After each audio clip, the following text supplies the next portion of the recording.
I'm going to read Rabbi Eliezer's chapter on the Tower of Babel and Nimrod.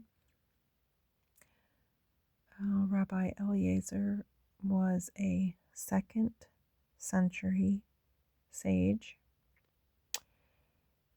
whose writings were compiled in this text.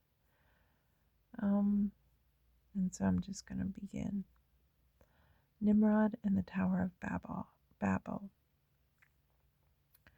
Rabbi Eliezer said, "They begat their sons and increased and multiplied like a great reptile, 6 at each birth. And they were all one people, and one heart, and one language, as it is said, and the whole earth was of one language and of one speech. They despised the pleasant land, as it is said, and it came to pass, as they journeyed in the east, they went to the land of Shinar, and found there a large stone, very extensive, and the whole plain, and they dwelt there, as it is said, and they found a plain in the land of Shinar, and they dwelt there."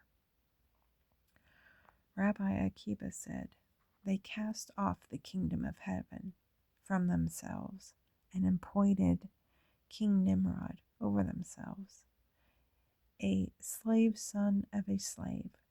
Are not all the sons of Ham slaves? And woe to the land when a slave rules, as it is said, for a servant when he is king, as it is said. And Cush begat Nimrod, who began to be a mighty one in the earth." Rabbi Yehuda said, "The codes which the Holy One, blessed be He, made for Adam and his wife were with Noah in the ark.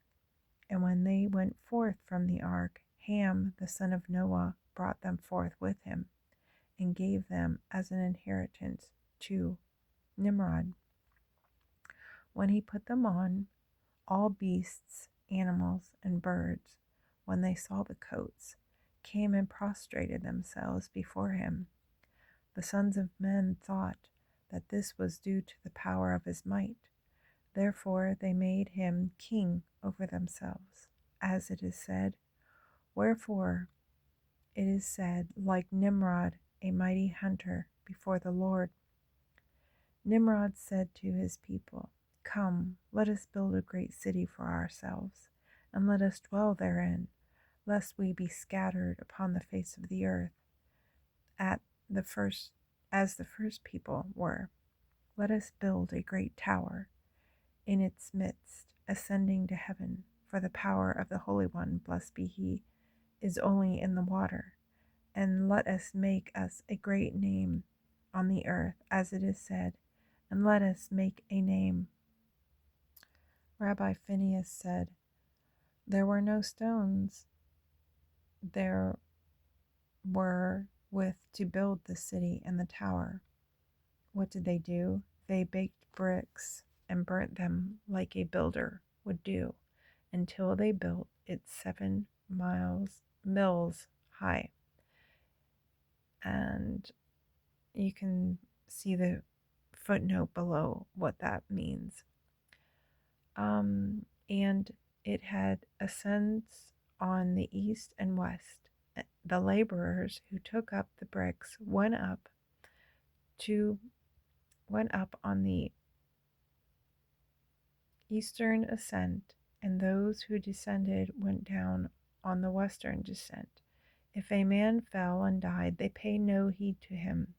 But if a brick fell, they sat down and wept, and said, Woe is us! When will another one come in its stead? And Abraham, son of Terah, passed by and saw them building the city and the tower, and he cursed them in the name of his God. As it is said, Swallow up, O Lord, divide their language. But they rejected his words, like a stone cast upon the ground. Is it not a fact that every choice and good stone is only put at the corner of a building, And with reference to this, the text says, the stone which the builders rejected is become the head of the corner. Rabbi Simeon said, the Holy One, blessed be he, called to the 70 angels who surrounded the throne of his glory. And he said to them, come, let us descend, and let us confuse the 70 nations and the 70 languages. Whence do we know that the Holy One, blessed be he, spake to them? Because it is said, go to, let us go down, I will go down. I will go down is not written, but go to, let us go down. And they cast lots among them, because it is said, when the Most High gave to the nations their inheritance, the lot of the Holy One, blessed be he, fell upon Abraham and upon his seed, as it is said, for the Lord's portion is his people, Jacob is the lot of his inheritance. The Holy One, blessed be he, said, the portion and lot which have fallen to me, my soul liveth thereby. As it is said, the lots have fallen unto me in pleasures, yea, I have a goodly inheritance. The Holy One, blessed be he, descended with the 70 angels who surrounded the throne of his glory, and they confused their speech into 70 nations and 70 languages. Whence do we know that the Holy One, blessed be he, descended? Because it is said, and the Lord came down to see the city and the tower. This was the second descent. And they wished to speak one to another in the language of his fellow countrymen, but one did not understand the language of his fellow. What did they do? Everyone took his sword, and they fought one another to destroy each other, and half the world fell there by the sword. And thence the Lord scattered them upon the face of all the earth, as it is said, so the Lord scattered them abroad on that account upon the face of all the earth. Rabbi Meir said, Esau, the brother of Jacob, saw the coats of Nimrod, and in his heart he coveted them, and he slew him, and he took them from him. Whence do we know that they were desirable in his sight? Because it is said, and Rebekah took the precious raiment of Esau, her elder son. When he put them on, he also became by means of them a mighty hero, as it is said, and Esau was a cunning hunter. And when Jacob went forth from the presence of Isaac his father, he said, Esau the wicked one is not worthy to wear these coats. What did he do? He dug in the earth and hid them there. As it is said, a noose is hid for him in the earth.